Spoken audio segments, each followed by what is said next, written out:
Namaste, Jai Hind and welcome. Welcome to yet another edition of Take 3 with me, Zaka Jacob and Rahul Shivshankar. The conversation point is the larger aspect of, is there a larger international deep state funded by certain entities, corporates, politicians and perhaps even the state itself of a very powerful nation involved in trying to destabilize a rising Bharat? A rising economy, a growing nation, a nation that is finally finding its straps nearly 7.5 decades since its independence. Is there an entity or a collective that is wanting to keep things diffused here? Is it aimed at one particular leader, or is it trying to protect a certain hegemonistic tendency or a equilibrium that currently exists? Now, there are multiple layers to look at it. Rahul Shivshankar, Zaka Jacob, your own points of view or vantage points in terms of how you see this entire aspect, which the BJP now has raised. It's an international expose. There were multiple groups that started this, but the BJP ruling establishment took its time to even come out on it. It took 3 days, I think, before they made a statement in Parliament, which has now become all the big headlines. Yeah, the Vice President has also talked about the deep state involvement. Now, so first things first, who basically exposed OCCRP? It was another big conglomerate of investigative journalists. So, is there conflict of interest there? Mediapart and its other various affiliates come up with this massive investigation, and I'm not questioning the investigation, but are they being sort of propped up by, let's say, for a few seconds here, I'm just throwing it out there, I'm not making an allegation, by another foreign government that wants to actually thwart America and the State Department. But setting that aside, let's look at what has come out. What has come out is that OCCRP, that championed what it was known as independent investigative journalism, and took on a large number of really firebrand journalists and allowed them to work, or they sort of said that, look, we have investigations to do which will be of public interest. They came to these guys, to the OCCRP, and OCCRP said, fine, this looks like a great investigation, like Pegasus or, the Adani story, etc. We'll fund you. Go ahead, do the research. Now, it turns out that the OCCRP itself is funded by the American State Department. I don't get into the deep state. I don't know how that works, quite frankly. I mean, there's a president, he has a government, and they're bureaucrats who are doing their own thing. They might be broken arrows. I have no clue about all of that. All I can tell you is that the American government was doing it. And the condition, apparently, from what the investigation seems to suggest, is that OCCRP will never look into domestic issues. They will only look at foreign issues. Now, how does this all fit in with the Adani, Pegasus, etc.? Now, many people are saying that, look, India is growing very quickly. It's asserting itself on the global high table. And its companies are out there competing for business in various different competitive markets. Now, if a basic conglomerate funded by the US State Department that fears that its own monopoly over global markets is being challenged by these Indian upstart companies, thinks that the time has come to perhaps deflate this big push of the Indian ink armada, let's start funding people who can dig out skeletons or put out news, etc., which will discredit these companies. Now, look at the Adani issue. I don't want to go fully into it because I don't really know whether Mr. Adani is guilty or not, blah, blah, blah. But the fact is, the moment this latest round of stories broke, what happened? A foreign government that Mr. Adani and his group had sort of tied up with, the Kenyan government decided to get rid of the Adanis, and who walks in? The Chinese. In another particular case, an American company takes over from where the Adanis have been told to basically leave. So, the fundamental point the BJP is making is that, look, every time this OCCRP does an investigation, there's a willing platform, domestic platform that raises it. And makes this huge, big story about how there is corruption, there is, unholy alliances between the government and these entities, etc., etc. And what happens? Parliament doesn't function. Parliament, of course, does a lot of work to take India forward. There's log jam, various laws, reforms, this, that. Everything gets sort of chakka jam, as they say, and gets sort of strung up. that's- So they're saying that this is a massive conspiracy between three agents, the OCCRP, and then of course this Soros guy who's about 95 and already sort of looks a bit like anyhow. But there Yoda are people with fading Sam powers. is what you're looking for. You're taking Soros. They're taking the name of George Soros, but there are others who are actually pushing the agenda that he has very openly stated. So like, and he's I'll give still you an able enough to example. read out passages and read out his own position. No, that's true. So what happens is, like, apparently this OCCRP thing, it became a big deal because it comes out with this report. And then at 3 in the morning, somehow a large number of people in India who are Modi baiters, or at least that's what they position themselves as, or at least that's what their public declarations appear to make them, all get up at 3 in the morning to the sound of an alarm clock to tweet all this stuff out. And all of this is now part of some big... It's synced to US time. Yeah. So within 3 minutes of this going out there, it's all over the place here, and within 15 there is minutes, such a the whole thing as happens. insomnia. I'm just saying. But look, I'm going to play devil's advocate on this. Please. 2 against 1. So I'm not. I've only given the story. I haven't taken a position. Here's the thing. My understanding is OCCRP. What is OCCRP? It is a consortium of journalists, media organizations, some of the most renowned and credible media organizations in the world, who are all partners in this. New York Times, Washington Post, Guardian, Le Monde, Der Spiegel. These are all, very, very credible media organizations who've come together to report on organized crime and on corruption. Now, it is no one's case that journalists should not be reporting on organized crime or on corruption, wherever in the world it is, right? I have 2 very basic points to ask on this whole OCCRP controversy, conspiracy, whatever you want to call it. Number 1, what is the crime? If there is a crime that is committed, please tell me which section of the IPC/BNS has been violated by OCCRP, number 1. Number 2, at best, the allegation that you can make against them is that there is a conflict of interest.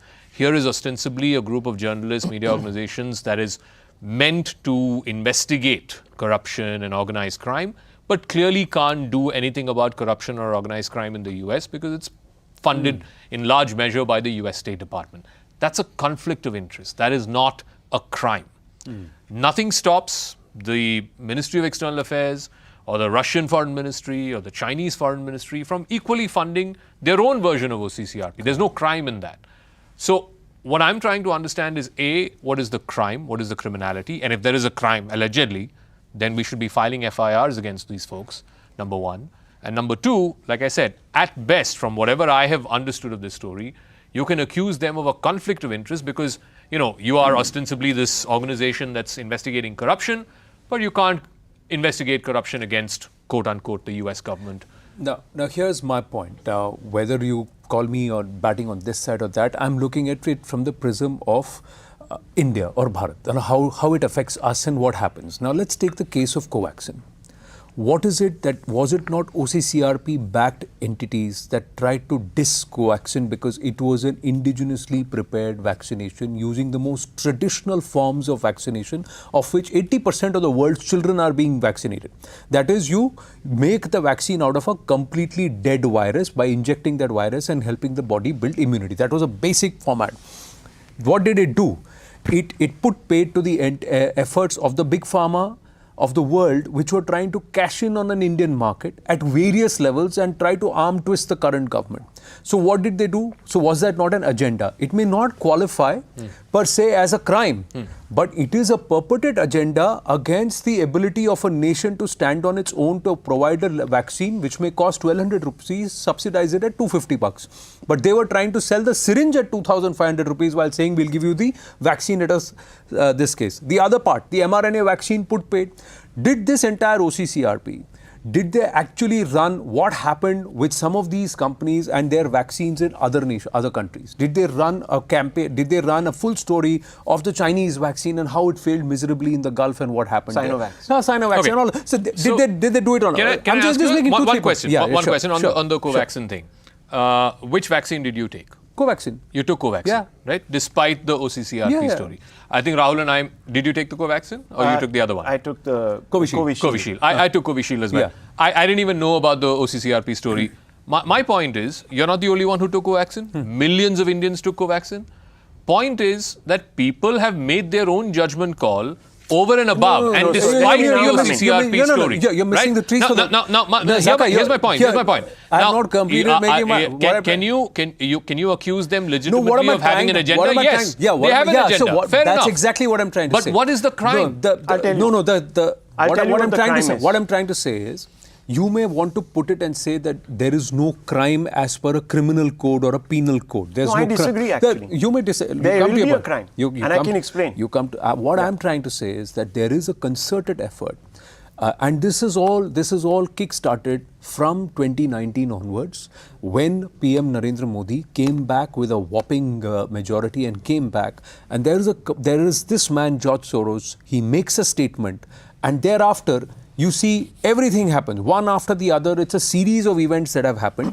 What affects me as an Indian citizen is that there seems to be a concerted attempt, and there are people who are collaborating, colluding, and also, very actively participating from our own country to further an agenda which is being manifested abroad to try and hurt our country. Now, whether it is politically aimed at Modi is one aspect, but it's hurting my country too. It doesn't stop at co-vaccine. Now, Adani's case. In Adani's case, before we get to that, so if the big picture in all of this is there are certain elements in the US, Mr. Soros, the State Department, OCCRP, who are all out to stymie India and stymie India's growth, and they, either because of jealousy or either because they don't like Modi, whatever it is, for whatever reason, they want to make sure that India is kept on a leash. Yes. Right?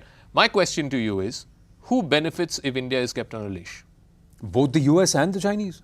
Why one second. One second. Who is the biggest beneficiary if India is India's growth is time? The biggest beneficiaries are these two hegemonistic forces. Both the US and the Chinese will move in and they will benefit. That's exactly what will happen. See, the Americans will benefit because they want. Will be the Chinese. No, of course the Americans also play on this economic dependency. They try to be the nice person, but they also they don't want the number of nations. See, China has not changed governments or created toppled governments as much as America has. And this is chronicled by a British historian himself. But since World War II, there are at least 34 nations, come back if not to the more. fundamental point this is an American hegemony. Can I just make a small point? Look, we started with one wrong assumption. And that was that this is a credible organization subscribed to by, I'm talking about OCCRP, by other credible organizations. How do you establish credibility? On the back of factual journalism. Now, assuming for a moment, I'm not making any allegation, I don't want to be sued, but assuming some of those stories were based on goosed facts and they hurt people's reputations or damaged reputations. Do you know there's a law? And that law applies even in India. I may not be in favor of it, but defamation, there's a criminal aspect and there's a civil aspect. Okay? Now, Rahul, let me just finish. I'm interrupting you, but it's not just defamation. No, so let me come to this. It's the lives of millions of people who get affected because of what happens. So I want to pick up on the point you were making. Now, supposing I am somebody who's a little nervous about the fact that these vaccines have come out so quickly, okay? But somebody is telling me, no, they're fine. And these are the procedures we followed, this, that, there. Now, you inject an angle and say, no, these vaccines are not good. I suddenly decide I won't take them. And that cost me my life. What happens on the base of some fake narrative, fake journalism? I lose my life because I didn't take a vaccine. But you made the choice, Rahul. But that choice is entirely yours. The choice is based whether to take, not to take, which one to take is entirely yours. The other thing, what are they doing when they cripple a particular company that is also not just providing employment, it's got the investors' faith and millions of small investors who have put their monies, and then overnight it tanks because of a particular agenda. What is that company trying to do? If you have invested in a company, provided the both of you have enough money to invest in companies, I've got if you have money to invest in stocks in a certain company, then you are investing on the fundamental belief that that company's growth is going to give you returns. Correct. Right? And there is every company, prospectus, IPO, there is something called the red herring. You have to read the red No, herring. no, it's not the red It's a herring. it's a risk. This has been. It's a risk. If you are not willing to take the risk, then don't play the stock market. The American shorts mafia is nefarious and it's notorious for doing this to companies Anand, which guided the US market to raise money. It's not that they have not done it. No, is they also ran short selling? No, Zaka, it doesn't. One second. Is short selling a crime? Zaka, it is doesn't. short selling a crime? No, but the short selling is not a crime as long as the short seller is not withholding information from the market. So go ahead and sue the short seller. Go ahead and sue the short seller. But you cannot say that short selling is a crime. But supposing a big company. But when you deliberately short a market by infusing stories and agendas and where there are none. That's how he makes money. That's the whole. That's falsehood. That's the whole basis of short selling. The other thing. He is making money on a company making losses. A company stock tanking. Zaka, I agree. You may have a point of view there, but there is a larger agenda that this lot is following, and this lot has been deliberately following this. They have tried to make a case of foreign companies. Big tech. Listen. There's another angle. Big tech, big companies. This entire critical race theory being peddled, and IIT hirings. They have tried to dissuade companies from hiring for people. Why? Because the top 10 CEOs because there is a huge growth slowdown happening. For God's sake. Growth in India is 5.4%. Obviously, companies are not going to hire at 5.4% as they have hired at 9.4%. Then they're being connected to these entities. Those entities having political connections in our country. Conspiracy theories. The very same words that those entities sitting abroad use is the same thing that is being said by a leader here within 3 minutes of a difference. Let's calm down. How is that happening if there is no agenda and if there is no concerted attempt? Now, this agenda, you may say, is not a crime, but this agenda is an agenda against my country and its leader and its elected prime minister. So please and this go entire ahead election. and file a case against Rahul Gandhi for waging war against the state. Go ahead, do it. It's not about filing a case. It's about trying to call out those people who they are doing what, and now that they are exposed, to try and see and put matters in perspective. Just 2 or 3 points, because I didn't get to finish my last point either. So look, credibility matters, right? In journalist circles, right? Now, the founder of OCCRP has come out and said that, look, we established guardrails between the money that we were getting from America and our journalistic output. But now it turns out that those guardrails were very selectively applied. Were virtual ones. So not visible. So whether the output was blemished or not, I can't say. But there is a possibility it could have been blemished by some biases or even some fakery. The entities who are... You've read the whole report. Let me ask you. Okay, please. I've read it cover to cover. So just let me just finish, please. So there's one problem there about the credibility of the reportage. That reportage will have repercussions, and in fact, the founder himself has admitted, or one of his associates has admitted, that they've actually successfully undertaken regime change in certain countries, and they even listed the companies. The founder, the person who gave the money, is on record to say this, supposedly. Okay. Now, if that is the case, then in certain countries, the democratic mandate has also been, of course, in some ways, the other sabotaged. Yeah, sabotaged. I mean, if you elect which are a these certain, democracies where regime has been changed basis OCCRP reports? Certain countries. No, like what? I which forget ones? the names. I don't want to. I know some of the names. There are certain countries that have been listed there, 8 countries. Okay. And the person who gave the money, who was a contractor with the US State, was with the military and is now a contractor with the US State Department, was part of it at one time, left, retired, is the sort of via media for the funds. Okay, his name I've forgotten also. It's all in the report, according to Mediapart, right? He is on record in an interview, said that, look, we are influential. We've been able to topple these 5 or 7 countries. I think Greece or somebody, one of these countries, some names now, were put out there. Secondly, the guy who's founded OCCRP accepts. He's on record to accept. I get money from USAID. I get money from America. I put it all out there. I even get it from Mr. Soros. He's accepted all of that. But he says there's a guardrail. The fundamental point is that politics is about perception. And what the government is also trying to do, fair or not, I can't say, is to say that, look, don't just believe everything that comes out of that politician's or this politician's mouth. Because they are echoing the agenda of W agency or Y group.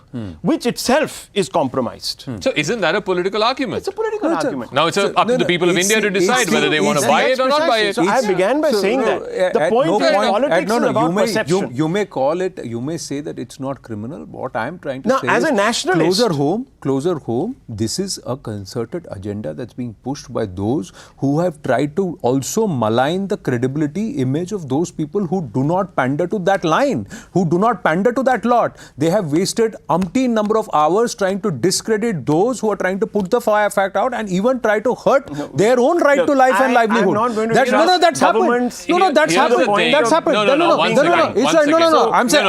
I'm saying members, journalists, entities who have peddled the voice and echoed what this kind of this entire grouping of OCCRP has come out and said. So ban them from contesting elections. No, it's not about banning. Yeah, ban them from contesting elections. Zaka, Declare them an they are outlaw. members. They are so-called supposed to be independent, credible journalists in our Bharatiya fraternity who have wasted over time to try and silence the other voice and also discredit those who don't pander to that line. Now they are also pursuing an agenda. So let's call out that agenda. So let's not cut corners in trying to say that there are not winning any elections. So what does that say? Opposition wins election or not. What there is, one has to call out when somebody is working not just to further their political interests, working against the interests of the country and also in their entire so-called freedom of speech, and that their संविधान मुझे इसकी इजाजत देता है, trampling on the constitutional rights of other fellow citizens just because they believe they have the power and authority to do so. So there's a small difference. We can't blur the lines between, people have a right to take a position against the government. Right? They have a... No, but it's got to be based on facts, right? Hard facts, right? Yeah, exactly. So now, who decides? Okay, the government says these facts are not right. Right? Those guys say, no, our facts are right. Okay. Who's going to arbitrate this? Obviously, you probably want to take this to a court. So, in a democracy, the people arbitrate. Yeah, well, ultimately, to a degree, there's also a flaw. It's also called majoritarianism, right? I mean, I might think that all temples should be given back. And maybe hundreds of millions of Indians who will vote for the BJP want all the temples. Does that make it right? No, it doesn't make it right. So, majoritarianism is also not right. But numbers are not always right. But the fact of the matter is not that. The fact of the matter is that, look, I would like some follow-through on this.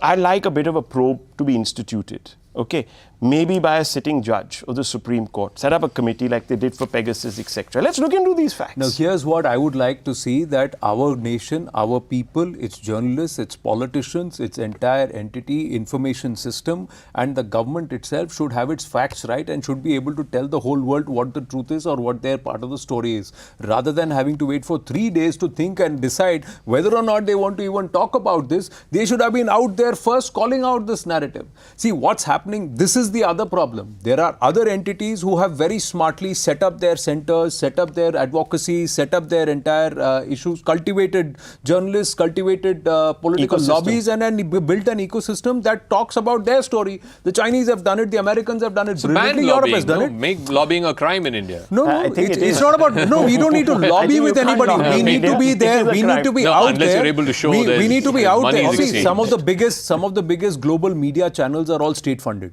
right? Now my point is that if you want to be a global place where the India story is out and the version that India wants to put out is out, then we need to be able to do that as a system, as a government. We have not been able to do that. And that's something that the government of the day needs to seriously think about, because otherwise every time they'll keep coming out and only issuing defensive statements, counter statements to what is actually happening. So that's where I agree, disagree. Well, I mean, look, it's an evolving story. No. Let's put it like that. But you're right. Fundamentally, I believe that, look, if you're making an allegation as strong as the one that has been made by the BJP against the leader of the opposition today, and called him a third pillar of this troika of anti-nationals, and they've even sort of suggested that he is the biggest Deshdrohi, then I think you have to take it to a logical conclusion. Otherwise, it remains a political argument at the end of the day, a perception game. And that logical conclusion, Rahul, is that you file those charges against him. You file the charges of waging war against the state or whatever it is against the leader of the opposition. Go ahead and do it. Why are they not doing it? I have a bee in the bonnet with respect to this government and the LOP.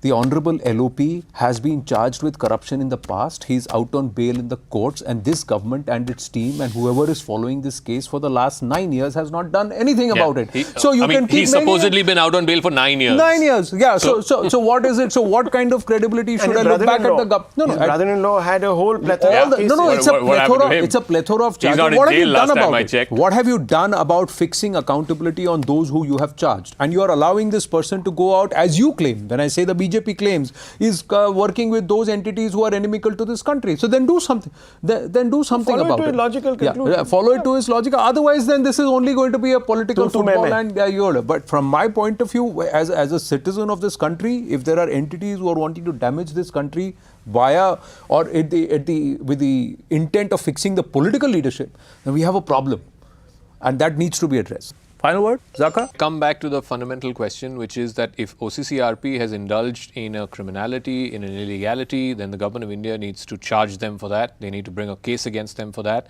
All of this stuff against Rahul Gandhi, oh, he's speaking like Soros, he's speaking like so on and so forth, anti-India elements and so on. They have a lot of anti-India elements in the Tihar jail. They should be putting Rahul Gandhi in Tihar jail if they really feel strongly prove the charges. about it. Prove the charges. Walk the talk on the charges, or you have a narrative which is strong enough to counter anything that is claimed to be lies and half truth. That's fake the Troika. All right.